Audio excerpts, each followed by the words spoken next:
Good morning, everyone, and welcome to your Browns versus Bears pregame show presented by Network 216. I am Tyler Johnson, joined this morning by Mr. Jacob Roach and Mr. Casey Kinnaman. Gentlemen, it is, as crazy as it sounds, a week before Christmas, which just doesn't make any sense. But how are you guys doing today? Are we getting Twitter comments again? We just got a Twitter comment. We can actually see the damn Twitter comment. Game changer. What is All right, this? Good job, Elon. Elon coming through for us. We have been unable to interact with our Twitter audience in like a freaking year on these streams. Jacob, on top of that now, the views, it shows us who's watching on Twitter. And so, all right, Elon. Elon had to, you know what? People give Elon a lot of crap, and a lot of it's rightfully so, but I'll tell you what.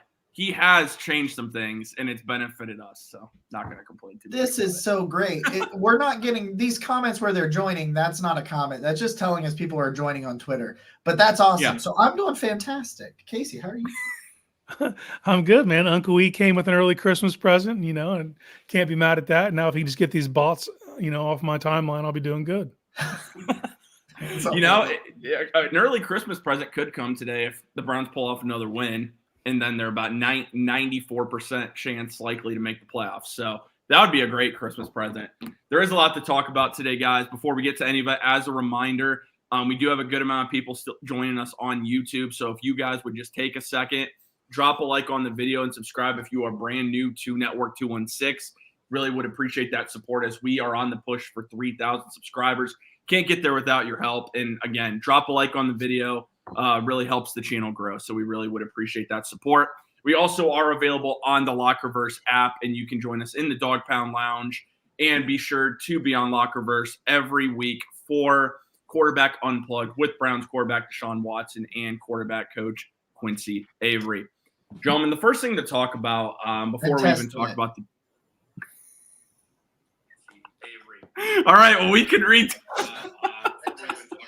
Dude, I'm dying. We can see Twitter comments. Before we get to any of it, though, before we actually preview the game, I think it's pretty fair that we talk about just the amount of players that the Browns are not going to have available for this game. This week that we got the news that Jed Wills, of course, is going to be out for the remainder of the year. We kind of had a feeling it might have been trained that way. You're without DeJuan Jones. He is also on IR. He is done for the year. Grant Delpit has been placed on IR. He's done for the regular season at the very least. And Ogbo Okoronkwo, not on IR yet, but it's likely he could miss at least the rest of the regular season. So first off, guys, I just have to ask you this, and this isn't being negative. It's a fair question. How long can a team withstand this many injuries to key players before at some point it starts to have an effect on just the rest of the roster? Because I know it's next man up. But at some point, I mean, you're losing talent left and right. It's very difficult to withstand that many injuries, regardless of who you are. I think that one of the biggest keys is keeping the morale and leadership going. I think if you can at least continue to, keep spirits up for the players that are there, you can at least weather some of the storm. Like, you know what I mean? Like, what I'm saying is, like, when people step on the field for injuries, they don't seem to be stepping on there like, oh, I'm screwed. It's my chance to shine. And like, they really have people so bought into this that they really truly believe it. But like, so I think that helps. Like, they believe whoever's going to step up next, it's going to be fine. But you're getting close. You're getting close to just it's the key ones, like you said. It's like Ogbo Okoronkwo has had a really, really underrated, really great season for the Browns, and he's 4.5 sacks. That's number 2 on the team. But his pressure rate and the impact he's made as a run defender, they go a long way. But this is where those drafts, where you draft role players, really come into play. Can Alex Wright step up? Can Tanner McAllister may play today. Can he step up? They elevated him from the practice squad. So eventually you're going to run out of next men. But I believe that way this roster is constructed, that I still think they're fine right now. As long as the players who are paid to be stars are stars, I think they're okay. But are they getting close to kind of running out of next men? Yeah. Yeah, it really feels like a couple more injuries and we're just going to have to. But these guys aren't going to mail it in. They're not going to mail it in. They're not going to pack it in. And that's the culture shift that we're seeing in Cleveland. But my God, they're only so much you can take. Tyler, to answer your question, I thought it would have been about 2 months ago. I mean, this is just absurd. At this point, it's a joke, because it's not like they're just losing. They're not losing role players. They're losing starters. Yeah. But to me, it's like, and the roster is constructed in such of a way, but to me, it's the preparation, because they have that, you have to practice like a starter because you might be. It just might, and that's evident. You look at last week, Ethan Pochers goes down, Harris steps in, seamless. You see him, and they don't miss a beat. But it's even further than that, because you could write off Harris like, oh, he's played before, he's in the game plan every week, he's more engaged. But look at Ronnie Hickman. He didn't know until like right before kickoff. And he stepped in, like he must have prepared like he was a starter, because once again, there was no glaring weakness all of a sudden when he's on the field. And that's a guy, wasn't even drafted, but the way they prepare, they're bought in. I think the message is seeped through the building at this point. And they look around and they see what's happening. People are falling, like just dropping off like flies. Like they have to prepare. Like they all could be starters. You need everyone on your 53 to be prepared to play the way the injuries are trending. So yeah, I would have thought it would have been a couple months ago, but I wrote it in my article, like my opening line was, the 2023 Cleveland Browns overcome adversity for breakfast. Like that's pretty much every whether it's injuries or self-inflicted wounds during the games, they just overcome adversity. That's the major characteristic of this team to this point. Yeah, and I think again, it just goes. You can't say enough about the job Kevin Stefanski's done. There's always going to be those people out there that, for whatever reason, just can't get over the fact he's calling plays and want the man gone. Also, the fact he's won with 4 starting quarterbacks, which has not been done since 1950. Just throw that out there. I think with everything this team has dealt with, it's incredible to me. It goes to show the undrafted free agents they signed to. I mean, Ronnie Hickman, for instance, played phenomenal last week, and he's probably going to start again today, I would assume. I don't know what Deron Harmon's role is. I expect him to play a good amount, but I don't know exactly how big of a role he plays. Tam McAllister's another guy who we had the privilege of interviewing. Great young man. I think he is very versatile as a defender. He's going to be huge for this team. Curious to see how much he plays today. But the biggest worry for me, guys, it's more so the offensive line. Christian's done great. There's no doubt. James Hudson is not, okay? And I'm not here to pile on James Hudson, but now you have to roll with James Hudson as your right tackle for the rest of the year, and that's problematic, I think. Joe Flacco's done a great job. There's no doubt. But you can see that he still is not – I mean, he's 37. It's fair, or 38, whatever. He's 38, yeah. But even older. You can see that he does still lack – he can get out on bootlegs and stuff, but he's not very mobile. James Hudson is going to have to step up. James Hudson's going to have to somehow become a better player within these next couple weeks, because now if anyone else gets hurt on this offensive line, we don't even know. We're not going to have Ethan Posick today either. I mean, I know Nick Harris has stepped in seamlessly. You're getting low. I mean, especially on the offensive line, and that's what worries me. But going into today, it's going to be a challenge. I mean, you have the weather. The weather is going to be a factor today. There's no doubt. It always is, especially this time in Cleveland. But what I have to ask you guys is, do you think the Browns are able to run the ball successfully enough in order to control this game? Because ever since – I'm trying to think. I mean, basically most of the year, they have not been able to run the football effectively. Jerome Ford, love Jerome Ford for when he can break an explosive play. If he doesn't, he looks below average at running back. Kareem Hunt is your power guy. He can make a play happen in short yardage, but outside of that, he's not going to break anything big. Can this run game create enough in order for the Browns to control the game today? It's all yours, Casey. No, I don't believe they can. I'll say this, for all of Hudson's shortcomings, I do like Hudson in the run game. Yes, his ability to pass protect scares the shit out of me. Yeah, but they have to stick with the run game enough. It's going to be ugly. It's going to be wet. I saw pictures this morning. They had the tarps down, covered in water. I mean, it looks gross. It's going to be one of those ugly, sloppy games. You could sure use your running game. Yeah. Retractable roof would be my answer to football weather. God, please. Yeah. It's the only way I'll ever go to a playoff game. Because I hate Oh, 100%. I'm dumb. I would go. I'd still go. Yeah, but I'm not smart, admittedly. But yeah, I mean, you'd like to see the running game be able to buoy this team and kind of just give them a good floor. But they're going to have to toss it. They're going to throw it all over the yard, in my opinion. I think if I'd be shocked if Flacco didn't throw the ball 40 times a day.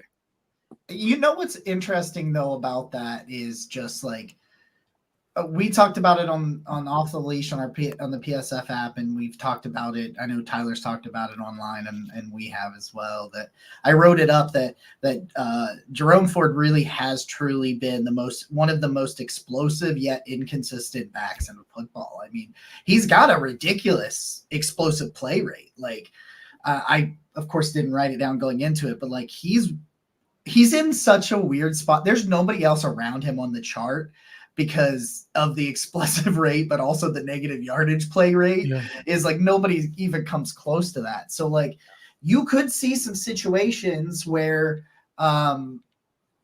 he gets the opportunity to make some explosive plays that could limit what Flacco has to do.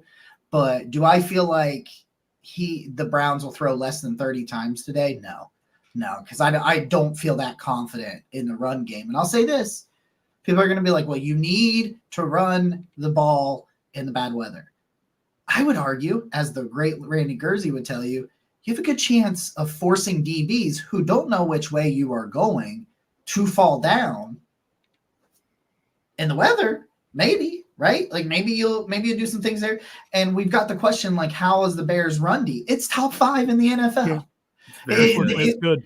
It's like it's top 5 in the NFL, and we hadn't even gotten to that point in this conversation. You're just, Tyler, it's just like, hey, can they control the clock with the run game? I don't think they can, especially against this run D, which is why last week they threw the ball against Jacksonville. They're top 5 run D as well.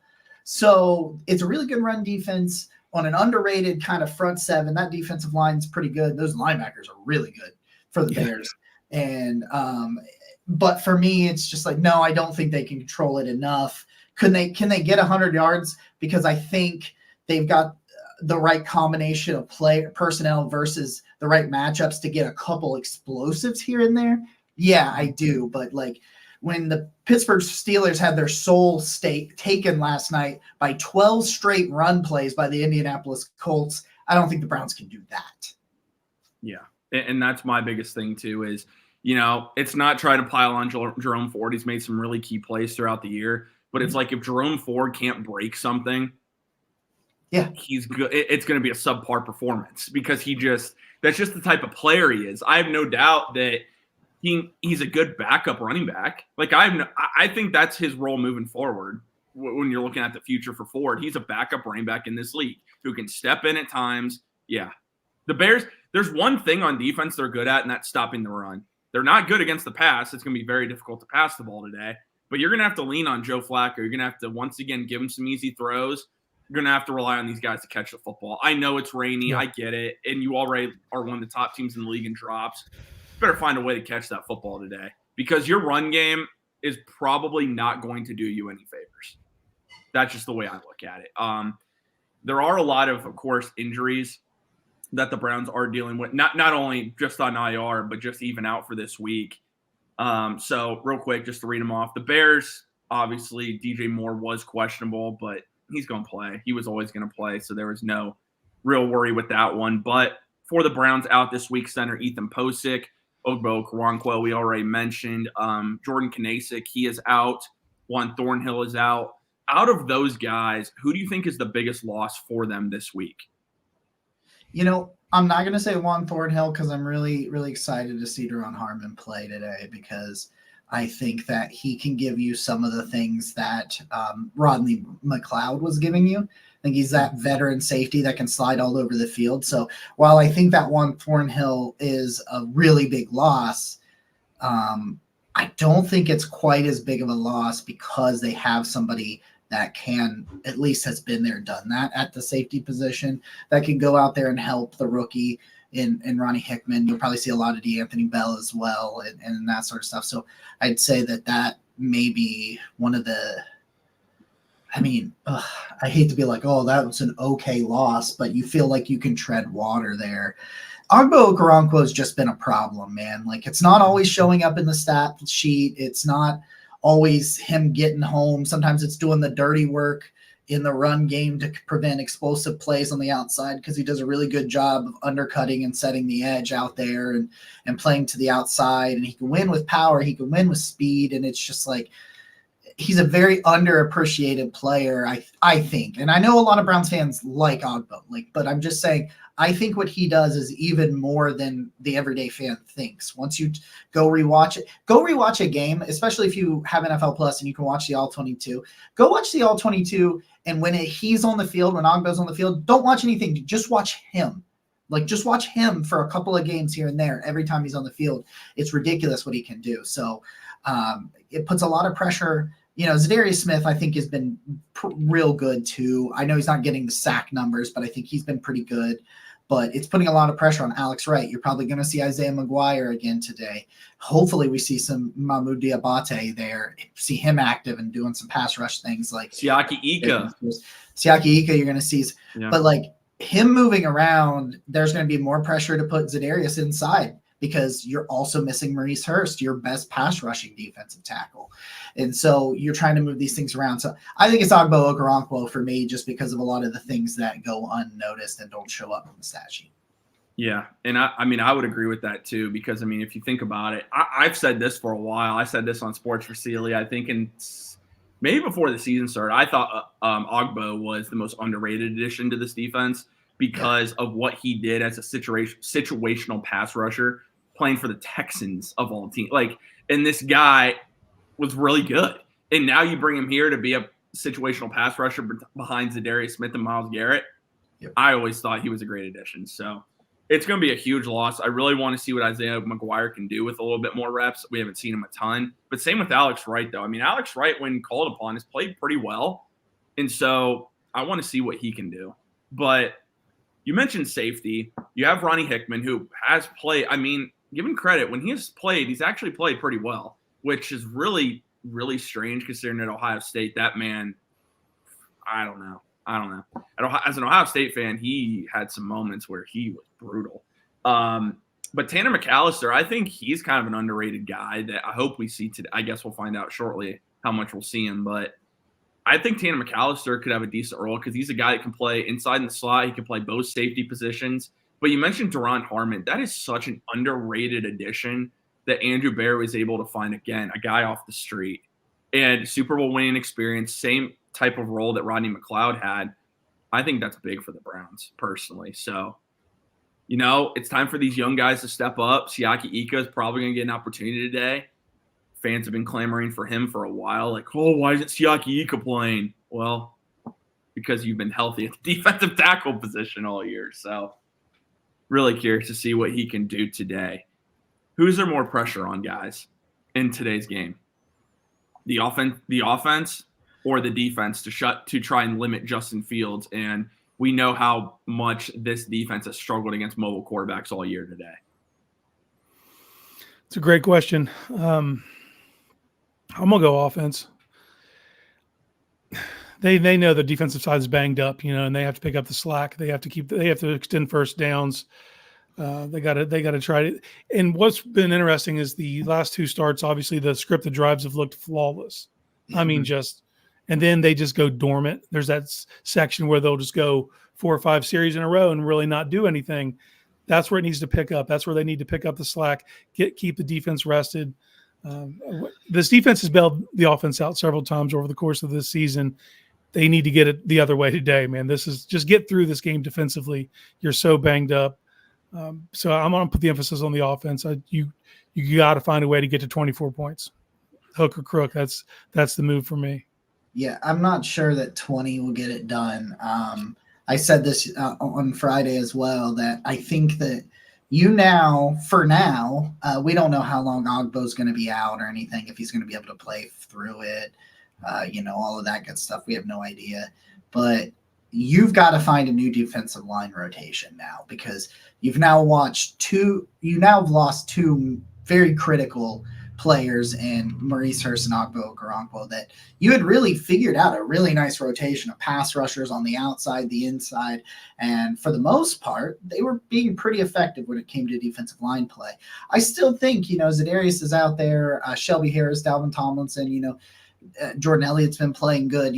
There's still plenty of guys that can go out there and make plays. The depth will be tested, but you've got to find a way to make sure you can continue to give Za'Darius and Myles Garrett breaks in the middle of the game so that they can be fresh in the fourth quarter, like we have seen. That's played a major part in it. I mean, being relatively fresh helped Myles Garrett sack Trevor Lawrence on a 2-point conversion. You know what I mean? It really sucks, but the defense has got to figure out their defensive line identity again and figure out what that rotation is. And while they're figuring that out, they need the offense to score some more points. So it's definitely more pressure on the offense right now to kind of hold up their end of the bargain in a game where we've got to figure some things out. Yeah, either way, it's tough because you're down multiple players on both sides of the ball. But I would agree. The offense has got, and they have recently, of course, since Joe Flacco's taken over, they found ways to put points on the board. But again, I would say this, the weather conditions suit Chicago today more than they suit us, I think. Because Chicago, I feel like, with Justin Fields just adds another element to that offense. I mean, this is a guy, he can throw. I mean, he can throw when needed, but his running ability is just, you can use him on quarterback powers, and yeah, I think it really helps for sure. We should get inactives here any minute. Really curious to see how. I know we were a little surprised last week if Denzel Ward plays today, so that's what I'm curious about. If Denzel is going to be a go, I think you need him against DJ Moore today. It was the same thing as last week, though. Limited participant all 3 days. I was hoping to just see that FP one day. Just let me know. And so I'm kind of, I don't want to get hurt. I was hurt last week when that news dropped that he wasn't going. I'd already put my eggs in that basket, and I'm with you. DJ Moore's the guy. It's a little frustrating with that. I mean, I get it, Denzel Ward, but it's just, dude, when he was practicing limited, he's active. Okay, good. He is active. Denzel Ward will make his return to the field. You're inactives. Juan Thornhill, no Anthony Walker today. He's inactive. That hurt. Hollis, oh man, I can't say his name. The corner's inactive. Jordan Police. There we go. That's Jordan Kanasic is inactive. Ogbo's inactive. Ethan Posick is inactive. Sam Kamara is inactive. So you will see Siaki Ika is active today. Denzel Ward is active today. So you've got the return of Denzel Ward. That is huge, paramount, very, very paramount. I feel so much better that he's out there. And I love too, Jordan Elliott's out there. He's healthy. He cleared concussion protocol. He's good to go. Here we are. That's some good news. Some really good news. That's some really good news. And Tanner McAllister will be active. I honestly didn't know if he would be. So they're going to – Tanner McAllister, Ronnie Hickman, Deron Harmon. Man, are those your safety? Oh, D'Anthony Bell. So those will be your 4 safeties today. That's a group. That is quite a group of safeties right there. How big of a loss do you guys think Anthony Walker is, though, not having him on the field? I don't think he's been playing very well. It's more so the – and I do agree, but it's more so the leadership standpoint. Yeah. It'd be interesting to see how they pivot on that and who gets the green dot, who's going to be calling plays. And I think he'll be Taki. Yeah, you're probably right. I think you see more Fields today. So Diabate is also active today, which that is something me and Jacob talked about greatly. Is when you go back and watch his college tape, what he was able to do as a pass rusher when he was at Florida, I think you could sneak him on the field a few times and just give a couple extra reps because you're down. Because even with Alex Wright stepping up, I think he's going to play a little bit on the inside too. With Kamara not going, I think you're looking at Wright taking some snaps on the inside. I think you could get a couple reps out of Diabate where they sneak him up the line of scrimmage and let him wreak some havoc, man. And this team needs it from wherever they can get it. There's like Jacob said, they're figuring out their defensive line rotation. If he's going to be active, I'd like to see that today. Yeah, no, I agree. Man, that's some really. Did you run out of album covers, Casey? No, it fell before we started filming. It just fell, and he's like, I don't know. We had a good question here, guys. So this, I like it. It's right here. Don't worry, we got it. So this is a good question because it's not necessarily for this week, but it's just in general. What are your guys' thoughts on Tyler Tart, who was just released by the Titans? Adding him at safety. I had some interest in Tart this offseason. So at this point, when you are a team that is as decimated as the Browns and a player that has at some point in his career had some production in the NFL like Tart has, I think you should just put a claim in and see what happens. You know what I mean? Like, put a claim in. You're hurting pretty well everywhere on the defense. So if someone that has at any point had some kind of production becomes available, you might as well at least go kick the tires on it and just see, because we don't know how some of these injuries, I mean, like, all over the place. We don't know. There's still so many of them for the Browns that we don't know. But this is a big hunk of 304-pound defensive tackle that loves to knock the ball down. Like, if you go out there and Siaki Ika doesn't do anything today, and you're like, okay, never mind. Tyler Tart's 26 years old. He's had production in this league before. We got Denzel Ward. Go get Tyler Tart if you can get the claim in on him. I'm good with it. I think it would be a good addition, personally. I mean, he's played under Jim. Jim Schwartz knows him. Like, even though Jim Schwartz directly wasn't his defensive coordinator, he knows him. I think that right there does it for me. Nothing against now, how Tanner McAllister plays today could determine that. If Tanner McAllister comes out, plays pretty well as your fourth safety, even third guy, depending on how much Harmon plays, then maybe they decide not to. But Tart makes way too much sense for me, just given that he's already familiar with Jim Schwartz, and at least the idea of what kind of defensive schemes he likes to run. Yeah, he's Jim Schwartz adjacent, that's enough for me. That's good. At this point, man, does he have a pulse? Let's go. Let's get him in. Let's bring him in, see how he does. I like that idea. By the way, guys, like we said earlier, we can read comments now from X, Twitter, whatever you guys want to call it. So drop them in the chat. It tells us when people join. Like here, Brock joined us. You guys got any questions or comments? Drop them. Also, just as a reminder, as always, just take a quick second. If you are joining us on YouTube, just take a second, please. Drop a like on the video. It's right there on your left-hand side of your screen. It's free to drop a like. So help the channel grow. Drop a like on the video. If you're on Twitter or Facebook, head over to YouTube. And even if you don't subscribe, just drop a like on the video.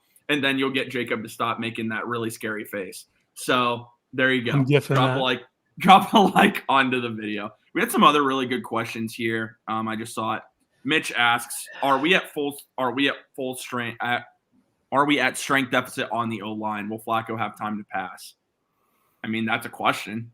That's with James Hudson, that's the question. Because right now, James Hudson's the only guy that's not really giving you time to pass the ball, because as soon as Flacco drops back, James Hudson's normally already beat. So you're without Posick. I think Nick Harris steps in. He's solid. But then you lose when you bring in an extra offensive lineman, it's no longer Nick Harris at fullback. So that kind of takes away that. So how would you guys say we're at a deficit on the offensive line, or do you think Flacco will have time to pass today? Well, Yannick Ngakoue breaking his ankle last week definitely helps this. When you go back and watch the tape when they had him and Montez Sweat, I would have said no. You're on your fourth and fifth string offensive tackles, and heaven forbid you have another injury. I don't know where you pivot. I don't know what the move is at this point. So yeah, I would say you're at a strength deficit. I think that's a fair thing to say. Yeah, I mean, James Hudson only allowed 2 quarterback pressures last week, so like that's a good thing, kind of. I mean, he had three false starts or whatever. He had 3 penalties, so that kind of hurts some things there and here and there. So I thought he played a little bit better. If Ngakoue was out there, I would be very, very concerned. I'm still concerned about Montez Sweat. I mean, they really went out and were like, we got to get us a premier pass rusher. And they did, in my mind. I think Montez Sweat is a very premier pass rusher. He's one of the better pass rushers. He's in the top half of the league in pass rushers, I would say. I know he's at double digits. I know he's got at least 10 sacks. I'm not sure what the actual number is at this point, but I know he has over double digits. It's just going to be about designed misdirection, play action, one thing I think that you could see they haven't really gotten going super well the last 2 weeks with Flacco is the screen game. Not that they haven't called screens, because they have, and some of them have worked out. I just don't think they've really, like, there was a couple of games this year where they really killed teams with the screen when they were being over aggressive. So if the Bears start being really over aggressive and coming at them, I could see the Browns trying to go, with some screen game and some quick hitters to get the ball. I mean, that's how Stafford and Russell Wilson beat the Browns the last 2 weeks. Was before last week, they were just getting the ball out in 2 seconds. Well, they only have one pass rusher that terrifies me. Don't let him beat you. Just get the ball out quickly, use some screens. Am I concerned? Yeah, I'm concerned. You're on your 4th and 5th freaking tackles, for crying out loud. But I do think the way Stefanski has called and drawn up offenses lately, I think they can. He'll get sacked a couple times probably, but I think they can still get things going decently overall, I guess is where I'm getting at. Tyreek Hill is out for the Dolphins today. So I did see that. I was about to say that, and then I got distracted. We need the Dolphins to win. We need the Dolphins to win today. I don't want to face Rodgers. Well, you do know that. Personally. You do know the interesting thing is that no matter what happens today, the Browns are still your 5th seed. No, correct. I just mean Ian Rappaport said that really today, if the Jets win today, then there's a good chance Rodgers starts next week. So, like, to try to listen, I get it. He's still playing behind a bad line. I don't want to face Aaron Rodgers. I don't personally, especially with this beat up secondary. You don't want to take your chances. Yeah, yeah. So, like, come on, Dolphins. I know Tua looks like average without Tyreek Hill in the lineup, so that's just how I feel about it. Another good question, guys. Who is covering Cole Kmet today? That's a great question because Browns have struggled still from time to time with tight ends. I think that's a JOK. Well, no, because JOK is going to have to spy on Justin Fields. That's going to be an interesting matchup is Cole Kmet. You got DJ Moore, and then it's Cole Kmet. Those are the 2 guys in the passing game for the Bears that really, I would say, concern you. So who do you guys think ends up covering Cole Kmet today? I still think JOK gets a decent amount of reps on him, just out of necessity. The Bears are going to want to be talkie-talkie. That's what they're going to hope for. But we don't know what the safety rotation looks like yet for me to even predict that. Deron Harmon could do it, but you might have to have him in the back end. I just don't know. I don't know what he's ready for. I don't know what kind of snap share he's going to see. It's like a science experiment at this point, man, back there, because I just don't know what the rotation looks like. Obviously, It would have been Grant Delpit, and without him, it's just we're going to find out. And you made a great point. JOK is going to have to do a decent amount of spy work today. Yeah, the Bears are going to hope it's talkie-talkie. I know that. Yeah, absolutely. Yeah, it's JOK, man. When they've had success against tight ends, it's been the better games that Jeremiah Owusu-Koramoah has had in the past game. I like Tony Fields a lot for that too, for when he's on the field, because I think that's the one area he really excels as a smaller, more athletic. He's of the same mold as JOK is, which is kind of why I loved the way they did that in the 2nd and 5th rounds in that draft class, where we were getting a similar style. So I think Fields was a former safety as well in college. Yeah, he played safety before he transitioned to linebacker. Yeah, got a little bit bigger, was able to hit a little bit better, and they were like, we're going to slide him down. So Tony Fields and JOK are who should be. Let's say that. Let's just, like Casey said, let's put who it should be, who it's going to be. We'll see. But I'm not totally worried about it, I guess, is what I would say. Yeah, that's a good one. So the big question becomes Justin Fields. Justin Fields, his first career start against the Browns, he was, the worst, arguably one of the worst starts of his career. He was sacked 8 times. The man could barely throw the football. He's come back since his injury, looked really good. He leads the team in rushing, 458 yards rushing. He's averaging 5 yards a carry. He has 2 touchdowns on the year. He also has thrown for nearly 2,000 yards, 13 touchdowns, 6 interceptions. How much does Justin Fields worry you guys today, just knowing how this defense has struggled all year against mobile quarterbacks? Now, they don't have a great offensive line, which forces him to run a lot, but at the same time, Justin Fields' strength is running. So how do you guys feel about the matchup of Justin Fields against this defense, given, again, already that's decimated by injuries? I look at it 2 ways. The first way you look at it is look at the second Baltimore game. They approached Lamar differently in that game, and it worked out. It's all about discipline. If you get undisciplined defensive ends who crash down, Fields is elite at understanding space, and as soon as you vacate, he'll just take it. And I think that's the biggest thing is just staying disciplined in your rush lanes. And Miles struggles with that. Miles will like to knife inside and try to make that Superman play. And if you get fooled by your eyes, Fields will make you pay, man. He's that level of athlete that he'll just take the outside. And I think FanDuel had his over under, 56.5 rushing yards, which is a ton for a quarterback. Yeah. But he's one of those guys where it's probably where the line needs to be. Yeah, and the games they've really been burnt by mobile quarterbacks were the type of mobile quarterbacks who aren't run first quarterbacks like Russ, and they leaned on Russ's ability to run in that specific game. With Fields, it'll be high alert. They're not sneaking him around, that's the possibility. So just for me, it comes down to discipline. If they stay disciplined, you can corral him. He's going to make plays, man. He's a playmaker. That's who he is at heart. Mm-hmm. I don't doubt he'll have at least 1 20-yard run. I just think you definitely need to be on high alert when you get close to the red zone. Because if you look at the Bears running game, because you said he's leading them in rushing, they have good running backs, but they're the type of running backs that the Browns don't struggle with. Yeah. Deontay Foreman, Roschon Johnson, these are bigger guys. So they really don't have a dynamic like Scat. They're really not playing Khalil Herbert a great deal. So stay disciplined, man, and I think you'll be okay. Yeah. I'm with it. I'm just looking at something else. I'm with it.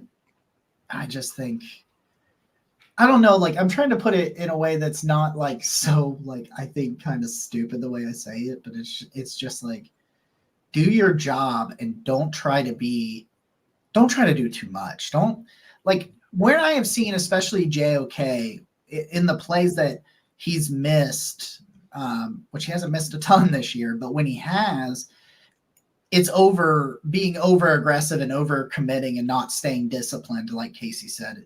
In the rush lanes is where it is. In containing on the outside.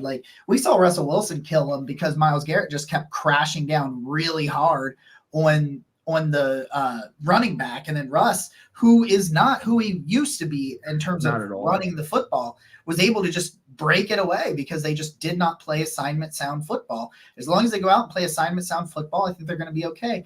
And I see this comment coming up. We did read the inactives already. Denzel Ward is active, and AWOC is not. But I just saw that comment just to make sure we do know that for sure on those two. Mm-hmm. But yeah, man, just I keep saying this, and we're at the point in the year where when it comes to analysis from guys like us, there's not a lot of really in-depth different things we can say at this point. It's play, do your job. Don't try to, you don't need a tackle for loss on every play, because if you shoot for a tackle for loss on every play, you get over aggressive. The opposing offense is going to see it, and they're going to use it to their advantage. I get it. You're not going in against a premier play caller in the league. You're not going against some of the guys you've gone the last couple of years, but just don't think you could just show up. Go out there and do your job. You don't need to do anything more than that. Do your job. Don't shoot yourself in the foot, and limit explosive plays. A really good question here that Jason asked. I wanted to get to because I was going to end up bypassing it, but he said, if we have good interior offensive line, why don't we run between the tackles? Well, right now you can't run the ball at all successfully, regardless of wherever you run it. That's kind of the answer. I mean, they're trying. It's not working. It's now, if you need to pick up a yard or two, Kareem Hunt can give you that yard. But if you're talking like breaking off big runs, it's not there. I mean, that's really the answer, Jason. They're trying to do it, but it's just not happening. They just can't. There's really no other way, man. It's just like and you're missing so many cutback lanes. Like that's where Nick Chubb makes his best living as a running back. There is not one person that sees a cutback lane better in the NFL than Nick Chubb. Like that, and you've got two guys, and I think Pierre Strong actually is okay at it. He's much better than Kareem Hunt and Jerome Ford is. But like they're just not seeing these plays develop in front of them enough, and they're not confident enough to try to do those cutback lanes and hit bigger plays. And it's just like most of them are going where they're supposed to go. It's like, oh, you need to go in the A gap. That's where this run goes. And they're just going to the A gap or B, or you know what I mean? Like whatever it might be. I think they've had more success in the shotgun personally, because I think that has been so much more diverse as a run system for them compared to what they've done in the past. But I don't know, man. Like, yeah, the wide zone isn't working. Nothing's working. Like nothing's working right now. So like, you just gotta keep trying new things. And I think they've done some new things recently that have helped. We'll see how it goes this week, but like, I don't know, man. Like just right now, you can't run the ball with any consistency. Don't abandon it, but the play action and some of them short yardage, it's your best chance right now. Yeah, that's the hardest part is Stefanski staying patient when it's not working, because you do have to stick with it. And it gets painful because the last thing you want to see is 2nd and 9, 3rd and 8s. It's just a death sentence, in the league. And Flacco can pick some of those up, but if you ask him to do too much, that's where you get into problems. He's great at taking what's there, but when he's asked to go take something from them, that's where the interceptions can happen. And that's the biggest key is not turning the ball over. So you got to try to stay up with the sticks. I have like their counter game, but they've only run it early in games and they just completely go away from it. Yeah, they abandon it so quick. It looks like they do it to set something else up, and that's the only use they have for it. But you'll see them get a 6-7 yard gain on one, and they just won't go back to it. So maybe they're setting it up for later in the year. I don't know how much longer you can wait.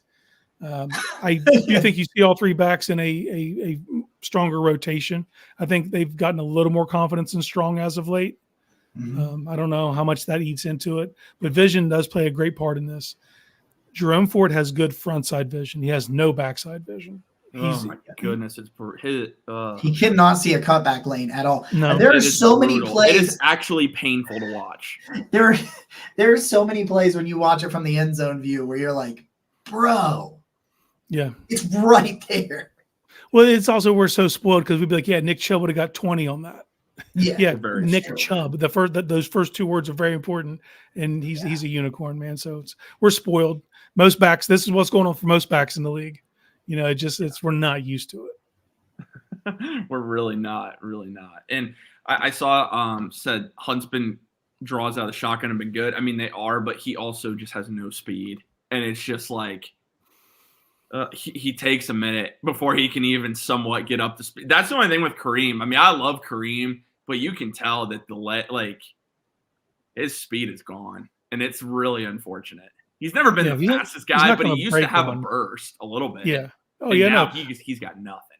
Dude, I watched that 2018 shootout between the Rams and Chiefs on Monday Night Football. It was on the other day. No. My guy had burst. That's not. And people are like, he's lost a little stuff. Man, dude's lost a lot, but he's gained strength. He's a guy he's a guy that can get you 3 and 4. That's what he is. He's not going to break one, but he's a battering ram when you get in the red zone, and that's all we need. That's all you can do. We will take that. 2 touchdowns today on FanDuel. Go take it. Yes, sir. 2 Kareem Hunt touchdowns. What was the odds on that, Casey? Plus 1,200. Plus 1,200 for 2+ touchdowns from Kareem Hunt. I like it a lot. Man, remember last week someone had David Njoku for 2 touchdowns plus 3,400. Oh shit! Absolutely nuts.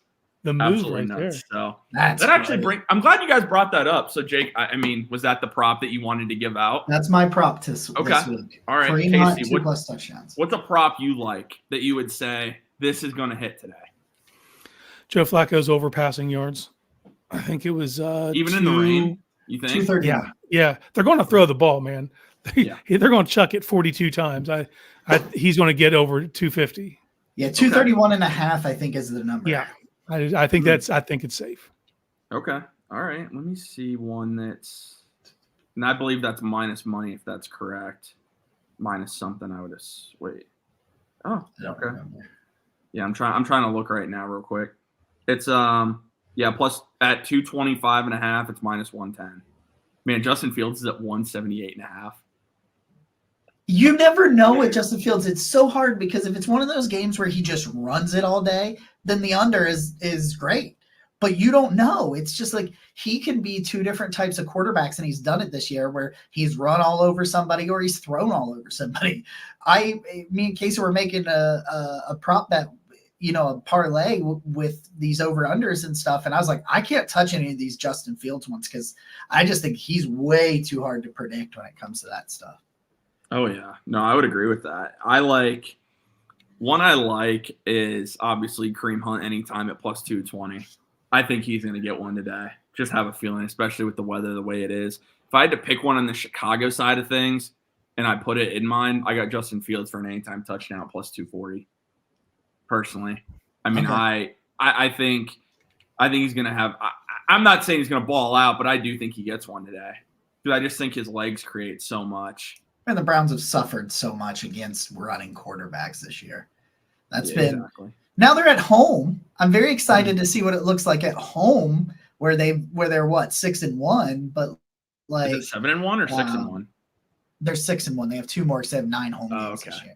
Okay, yeah, and they beat the Jaguars. The Jaguars were 4-0 on the road until last week, or 5-0. They were 5-0 on the road, but yeah. I'll share with everyone real quick. Something I cooked up here. I did this yesterday, so like the odds probably have changed on it. Okay. And I used a boost on it. But David Njoku 25 yards, Elijah Moore 25 yards, Cole Kmet 25, Elijah Moore 3 receptions, Jerome Ford 2 receptions, Njoku 3 receptions, and then we have Jerome Ford 25 yards, Kareem 25. So that one I'm a little nervous about. But then I got Justin Fields anytime and Kareem anytime. Yeah. So. One thing, on Friday, I don't know what it is now, but the over-under on receiving yards for Jerome Ford was only 16.5. If you can still get that, hammer. Joe Flacco loves to throw those swing passes to him out in the slot or out in the flat, and he'll get like 8 yards, 7 or 8 yards 3 or 4 times today doing that. So if 6.5, if it's 17.5 now. Yeah. I'm still taking 17.5. Or 130-yard untouched, uncovered touchdown. Yeah. You know what I mean? Which they seem to now be Cedric Tillman's at 16.5.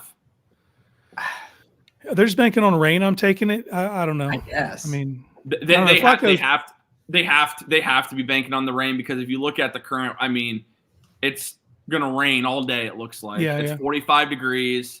And right now it's 15-mile-an-hour winds. They're banking on weather. 100% they're banking on the weather with this. You have 2 quarterbacks who have played Fields played his entire collegiate career, not his entire, but everything at Ohio State. He's played in the North. He's played in Chicago. As many years as Flacco played in Baltimore, like this isn't new to him. This isn't going to be like, oh, what we shut it down. He's not like he played his whole life in like Florida. You know what I mean? I don't think it'll be as big of a deal. I'm more worried about the receivers catching the ball. I'm not worried about his ability to drive in the wind and the rain and those type of things. And Fields has a cannon as well. Yeah, absolutely. There is video that was shared. Nick Chubb is walking around normally again. So that's Nick Chubb, man. We said that earlier. Like you're just like, yeah, that's Nick Chubb. Those 2 words, yeah.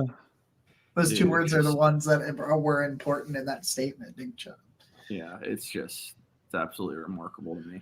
Mo Hurst, it looks like he's there, so that's good. Dude, Watson was there too. Yeah, Watson, it looks like, is there too. It looks like everybody is, pretty much there. Hopefully Watson's on the field or else people will, just absolutely brutalize they'll blow it out of because he was in Like, just we're always the thing is we always have to look for something to talk about. It can be the most ridiculous thing, but if you need something to talk about, and Joe Those are Flacco people that playing have well is giving. agendas. Giving Joe Flacco playing well too is giving people plenty to Yeah, talk just about. fuel. That's for Yeah, sure. but if they have Yeah. agendas, so anything that they can use to fuel their argument, in their mind. The one thing I have to see today, the first Browns defender that gets a sack has to do a tummy rub. Yeah. Like, I think I agree. That would just be that'd feel good. It would feel good. No, I agree. I need to see it too. I can't. Did that one surprise? Okay, real quick, because then we'll give our predictions. Did that injury surprise you? I didn't see him get hurt, unless I just completely missed it. I saw him get hurt, but it didn't like. I just thought, I didn't walk away from the game being worried about his season being over. Right. You thought, know what I mean? maybe, you thought like maybe he misses a game or two tops or something like that. Like I had thought, yeah, that could happen, but no, I did not expect Maurice Hurst to be. I expected him maybe to miss practice, like I said, maybe not play a game, but I did not expect it to be surgery and season-ending surgery at that. Yeah. For me, I walked away worried about Grant Delpit. You know what I mean? Yeah. I had bigger fish to fry in my mind. Like, oh no, waiting on that other shoe to drop. Yeah, Absolutely. All right, game predictions, gentlemen. Obviously, you guys will be live on the PSF app. That is Pro Sports Fans, and you can download that app on Android or the App Store. So you don't want to listen to Mark Sanchez because that dude knows nothing about the Browns. Really, the only thing he knows how to do is create butt fumbles. So make sure you tune in on the Pro Sports Fans app. But for this game, guys, what is your prediction for today's game? I wanted to say you guys go first, and then I'm going to say it's going to be closer than people think. That's all I'll leave it at. I do want to say that there's a part of me that feels for Mark Sanchez because he's never going to outlive the butt fumble. So there's a part of me that's like, I'm sorry, man, that sucks. But like, I also don't care. But I just always think that's funny because people will just like butt fumble, and I'm always like, yeah, well, hopefully we get to hear someone say butt cheek on the field again today. That'd be pretty. Dude, that was great. Gosh, that was great. His butt cheek was in bounds. Shit. I can't stop living it. Give me the Browns 30-24. That'd be a huge offensive explosion. I'm calling for a 24-21 win. The other day I'd had 24-20. I'm pulling it closer. I'm with Tyler. I think there's going to be some moments of adversity in this game. This Bears team's better than people give it credit, especially in this last month. They've been playing way better. They're playing with house money too. Like they've already got the number 1 overall pick on lock. They're not even their own pick either. That must be pretty nice. Yeah. So what they don't have to worry about winning and screwing it up. Exactly, man. So they're trying to build, and those guys are auditioning for jobs. So 24-21 nail biter, just gross sloppy football. I'm here for football, like Joe Flacco said. Yep, let's go. The Bears have won 3 out of their last 5. Okay, that obviously doesn't sound great, but it's still a winning record during that time. They took it to Detroit last week.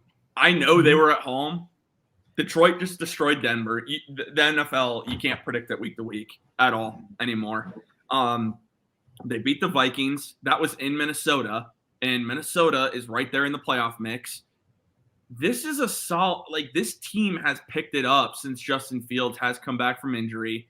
They've looked a lot better. Do I think that they're a great team? No. But having Justin Fields, again, it just gives them another element you have to prepare for. It's a difficult team. They got 4-minute running back who is a battering ram. That can take a toll on a defense. I do think it's going to be a close game today. I'm keeping the same prediction I've had all week, 27-24. It's going to be a close game. There's no other way to put it. It's not going to be a blowout like everyone wants it to be. The Bears are not a bad team. I can't believe I'm actually saying this at this point in the season. They're just not, though. As a reminder, guys, drop a like. Free to drop a like. Help that channel grow. We really would appreciate that. Join Jacob and Casey on the Pro Sports Fans app again. That is on the App Store. That is on Android. Pro Sports Fans. It's called PSF. Download the app. Join them for a live broadcast because, again, you're not going to want to hear Mark Sanchez. I promise you, he's not worth it at this point in your life. Don't waste your time. Don't waste your breath. You have so many better things you can do with your life, like watch Jacob and Casey. So make sure you guys do that. Appreciate everyone that tuned in on Facebook, YouTube, Twitter. Can't figure out Instagram because Instagram's deciding to be a pain in the butt. Did we not figure it out?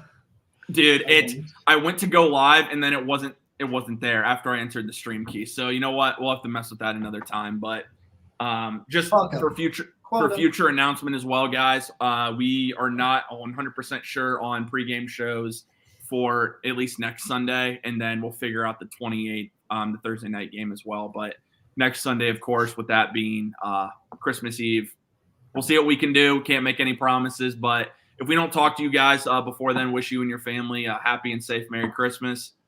Talk to you guys all again soon. Go Browns, baby. 5-0. Boom.